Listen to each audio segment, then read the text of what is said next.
Hello दोस्तों, स्वागत है आप सभी का हमारे इस चैनल पर।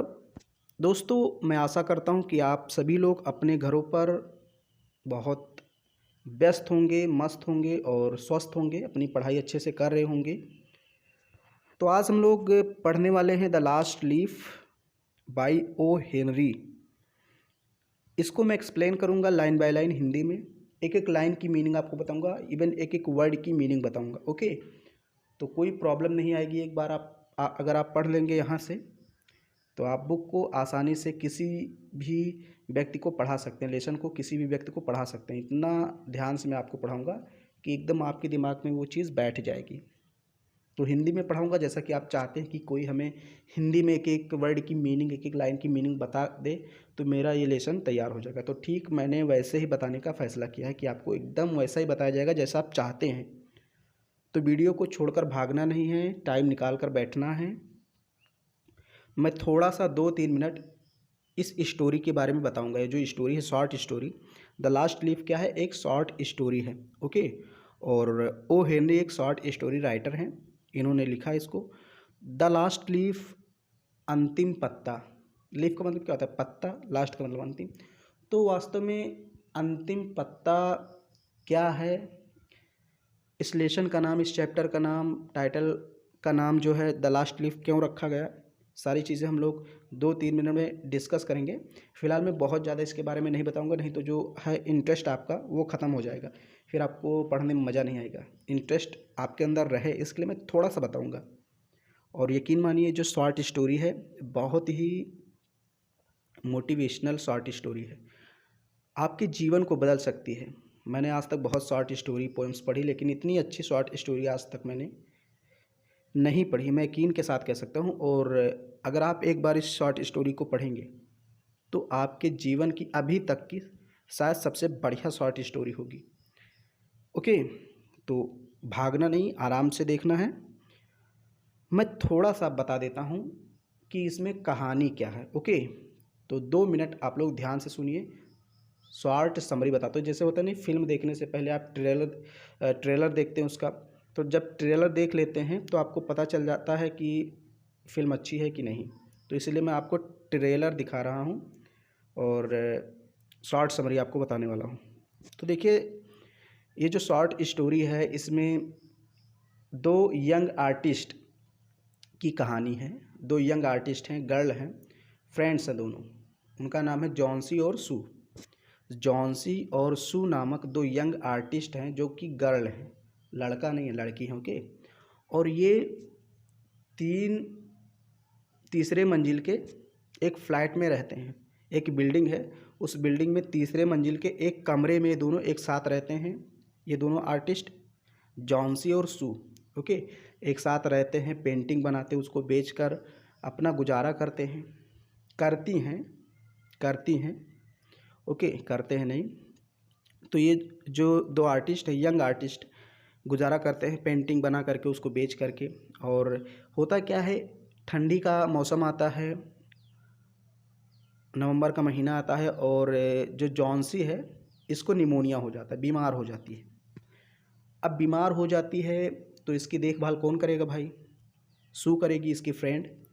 तो इसकी फ्रेंड सू इसकी देखभाल करती है और काफ़ी दिनों तक ये बीमार रहती है। डॉक्टर आते हैं, दवा करते हैं, चले जाते हैं, आते हैं, दवा करते हैं, चले जाते हैं। इसकी हालत में कोई इम्प्रूवमेंट, कोई सुधार नहीं होता है।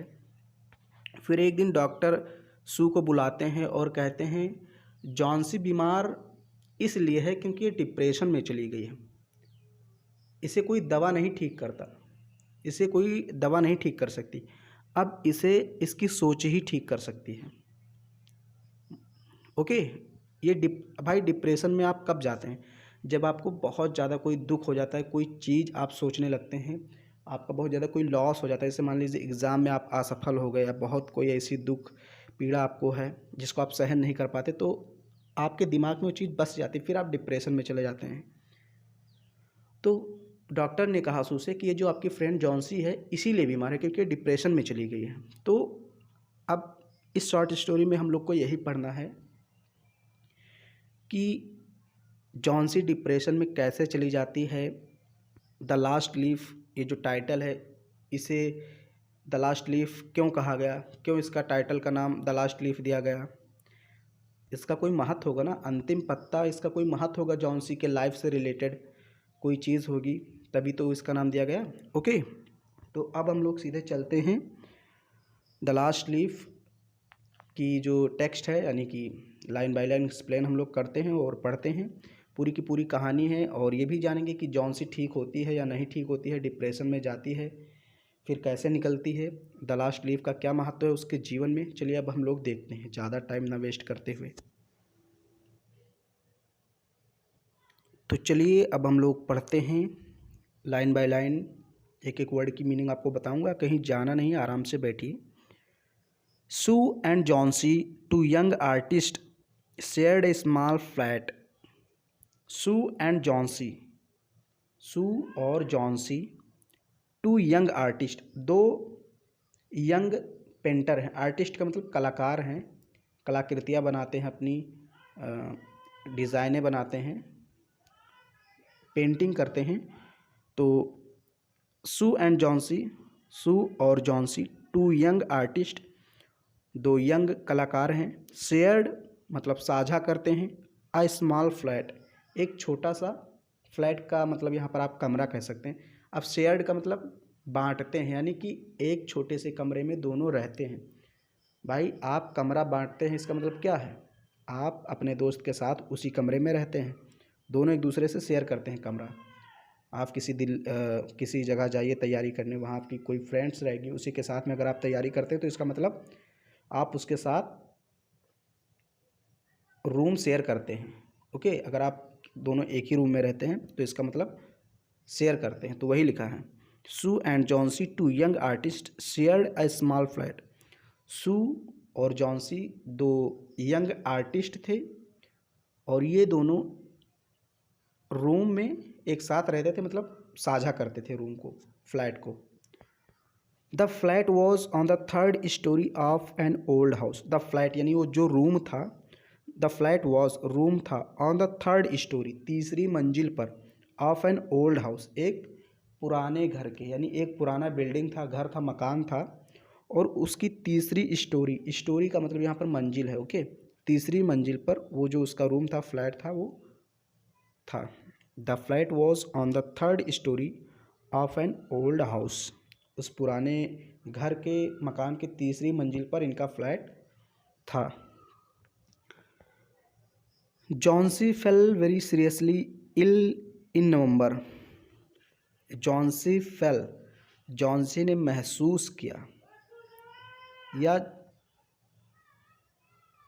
जॉन्सी गिर गई। फेल का मतलब गिर जाना भी होता, तो कैसे गिर जाना, आप जब स्वास्थ्य आपका गिर जाता है तो वहाँ पर गिरने का सेंस आता है। ओके, तो जॉन्सी ने महसूस किया, या फिर आप कह सकते हैं कि वो गिर गई, वेरी सीरियसली बहुत गंभीरता से, इल बीमारी में, यानी वो बहुत सीरियस बीमार हो गई। Okay, Johnsy fell very seriously ill, यानी जॉन्सी बहुत ज़्यादा सीरियस हो गई, बहुत ज़्यादा बीमार हो गई। अब आप कह सकते हैं कि उसका स्वास्थ्य गिर गया, या फिर वो बीमार हो गई, उसने थोड़ा सा अस्वस्थ महसूस किया, तो कई सेंस यहाँ पर फेल के निकलते हैं। Johnsy fell very seriously ill, तो जॉन्सी बहुत ज़्यादा बीमार पड़ गई इन नवंबर में। शी हैड निमोनिया, उसको कौन सी बीमारी हो गई, निमोनिया। देखिए निमोनिया की स्पेलिंग पर ध्यान दीजिएगा। शी हैड निमोनिया, उसको निमोनिया हो गया था जॉन्सी को। She would lie in her bed without moving. She would लाई, वो पड़ी रहती थी, लाई का मतलब पड़े रहना या लेटे रहना। शी वुड लाई, वो लेटी रहती थी या पड़ी रहती थी, इन हर बेड, अपने बेड पर, विदाउट मूविंग, बिना हिले डुले, मतलब बस कहीं आना जाना नहीं, इतनी ज़्यादा बीमार थी कि हिल डुल भी नहीं सकती थी, अपने उसी एक बेड पर पड़ी रहती थी, लेटी रहती थी। Just gazing out of the window, just केवल और केवल, गेजिंग देख रही थी, आउट बाहर, ऑफ द विंडो खिड़की के, क्या करती रहती थी, खिड़की के बाहर देखती रहती थी। उसके रूम में एक खिड़की था बाहर की तरफ, और उसको ही वो गेज का मतलब ऐसे होता है घूरना, तो घूरना भी एक प्रकार से देखना ही हुआ। तो खिड़की की तरफ घूरती रहती थी या देखती रहती थी और अपने बेड पर पड़ी रहती थी, लेटी रहती थी। सू हर फ्रेंड, सू जो कि उसकी मित्र थी, बिकेम वेरी वरीड, बहुत चिंतित हो गई। अब भाई जब दोनों एक साथ रहते थे, रूम में रहती थी, हम रहते थे बोले तो आप ये समझ जाना कि लड़कियां ही हैं, ओके, क्योंकि निकल जाता है। तो दोनों लड़कियां जो थीं, दो यंग आर्टिस्ट सू और जॉन्सी, जब साथ में रहती हैं तो एक दूसरे का दुख भी शेयर करेंगी ना। तो सू जो थी वो बहुत ज़्यादा दुखी थी, चिंतित थी अपनी फ्रेंड्स की बीमारी को लेकर के। सी सेंट फॉर द डॉक्टर, वो डॉक्टर के पास भेजती है, या डॉक्टर को हम कह सकते हैं बुलाती है, यानी सी सेंट वो भेजती है फॉर द डॉक्टर, डॉक्टर के यहाँ, यानी डॉक्टर को बुलाती है हम कह सकते हैं।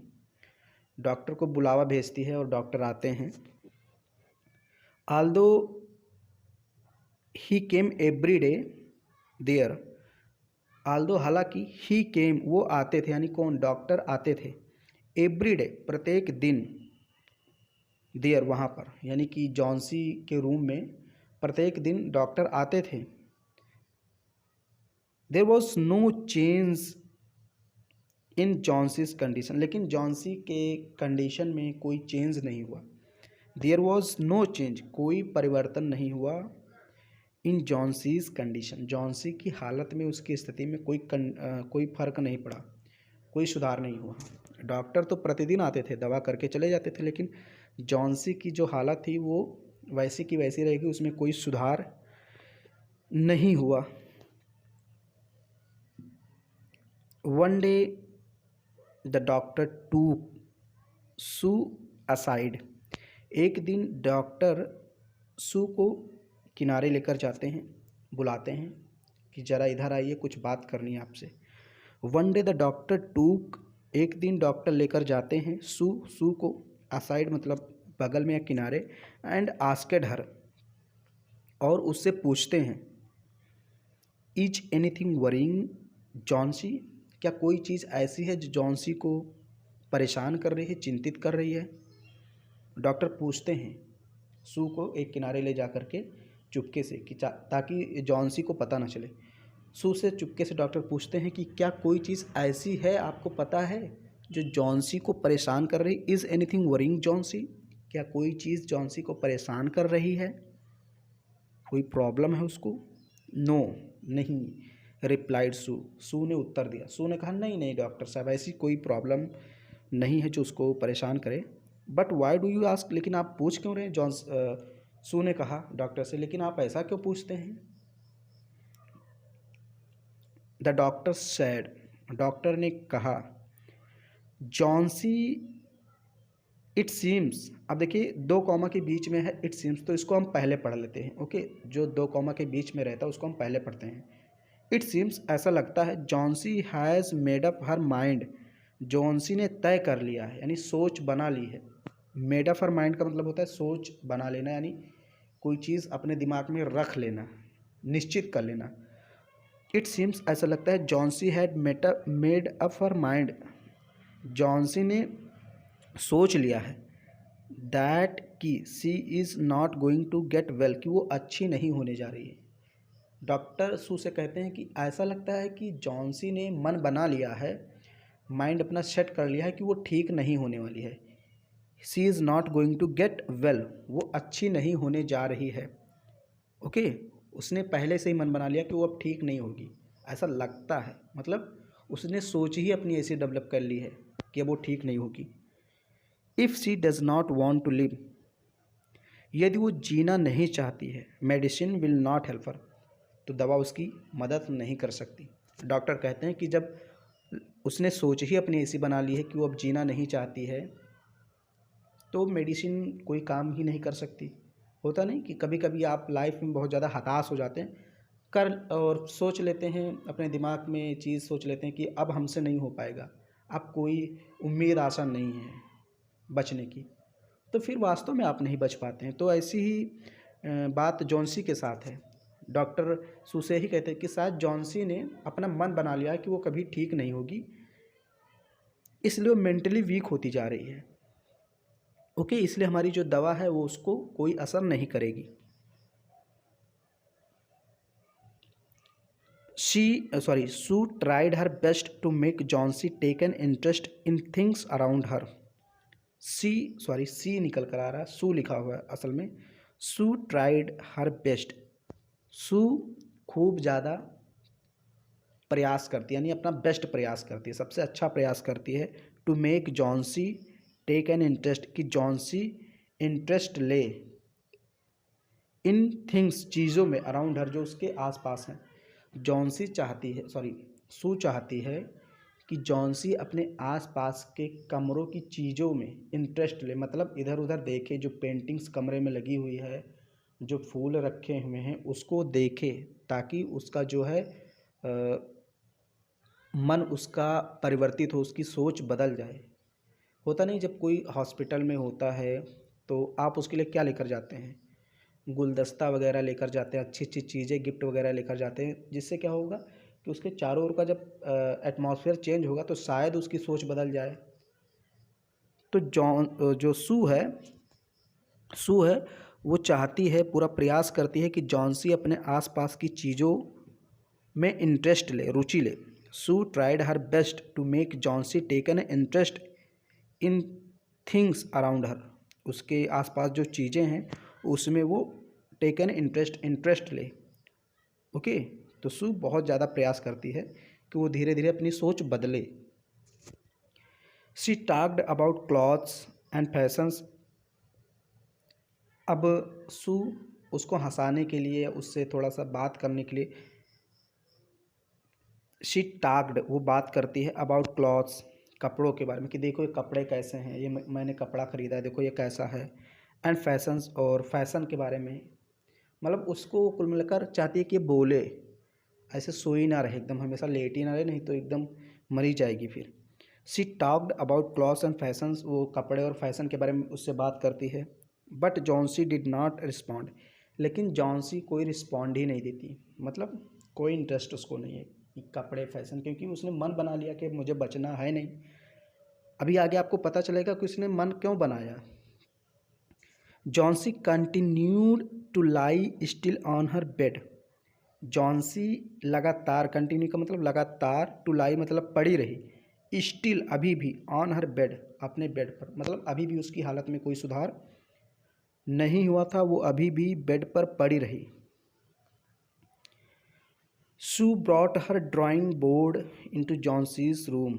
सू ब्रॉट, सू ने लाया, यानी सू लाई, हर ड्राइंग बोर्ड, अपना जो ड्राइंग बोर्ड है, यानी जिस पर कला वगैरह बनाया जाता है, आर्ट वगैरह बनाया जाता है, एक बोर्ड नहीं होता, ऐसे खड़े होकर आप आर्ट बनाते हैं, तो वो बोर्ड अपना वो लेकर आई जॉन्सीज रूम, जॉन्सी के कमरे में।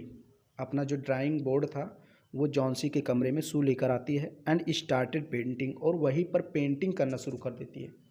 अब वहीं पर जॉन्सी की कमरे में पेंटिंग सू इसलिए करना शुरू कर देती ताकि जॉन्सी को थोड़ा सा इंटरेस्ट आए पेंटिंग में, पेंटिंग को देखेगी तो शायद उसका भी मन कहे कि लाओ हम भी एक पेंटिंग बना ले, तो धीरे धीरे क्या होगी, जीने की आशा उसकी बढ़ती जाएगी।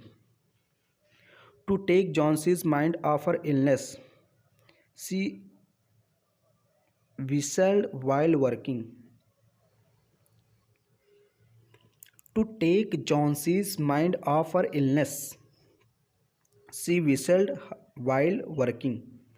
To take Johnsy's mind off her illness, Johnsy's mind यानी जॉन्सी के दिमाग को, टू टेक ऑफ हटाने के लिए, हर इलनेस उसके बीमारी से, यानी जो जॉन्सी का दिमाग है वो उसकी बीमारी से हट जाए, मतलब जो उसके दिमाग में बीमारी का ख्याल बार बार आ रहा है कि मैं बीमार हूँ, मैं ठीक नहीं हूँ, उसको हटाने के लिए, यानी जॉन्सी का दिमाग उसकी बीमारी से हटाने के लिए, दूर करने के लिए, सी विसल्ड, वो सीटी बजाती है, वाइल वर्किंग, काम करते हुए। सू क्या करती है कि काम करते हुए सीटी बजाती है, ताकि जॉन्सी का दिमाग उसकी बीमारीपन के सोच से हट जाए और वो हंसने लगे, यानी जो बीमारी की टेंशन है, प्रॉब्लम है, उससे उसका दिमाग हट जाए और वो अच्छा सोचने लगे, हंसने लगे। जिससे क्या कहते हैं ना, हंसी, अगर आप दिन में हंसते हैं 2-4 बार खूब ठहाके के साथ, तो आप बहुत ज़्यादा स्वस्थ रहेंगे। इसलिए हँसना स्वास्थ्य के लिए लाभदायक होता है। तो सू अपने फ्रेंड को हँसाने के लिए काम करते हुए बीच बीच में सीटी भी बजा देती है। तो बस आज हम लोग इसको यहीं पर रखते हैं, फर्स्ट पार्ट होगा। और उम्मीद करता हूँ कि आपको ये जो वीडियो है काफ़ी पसंद आया होगा, समझ में आ रहा होगा। कहीं कहीं 1-2 लाइन 1-2 वर्ड थोड़ा आपको प्रॉब्लम आई होगी, तो उसको आप खुद से सोचिए कि क्या होना चाहिए। और अगर कहीं मुझसे कोई गलती हुई हो, आपको ऐसा लगा हो कि हमने किसी वर्ड की मीनिंग थोड़ी अलग बताई, तो उसको आप कमेंट बॉक्स में ज़रूर लिखिए और बताइए कि कैसा लगा, कहाँ पर मैंने गलती की। ओके, क्योंकि आपके समान मैं भी हूँ, आप लोग बीए कर रहे हैं ग्रेजुएशन, तो आप लोग अच्छे पढ़े लिखे हैं, बता सकते हैं, मुझे भी कोई जानकारी दे सकते हैं। वीडियो पसंद आए तो इसको लाइक कीजिए, शेयर कीजिए हमारे चैनल को अपने दोस्तों में, और सब्सक्राइब भी कीजिए। ओके।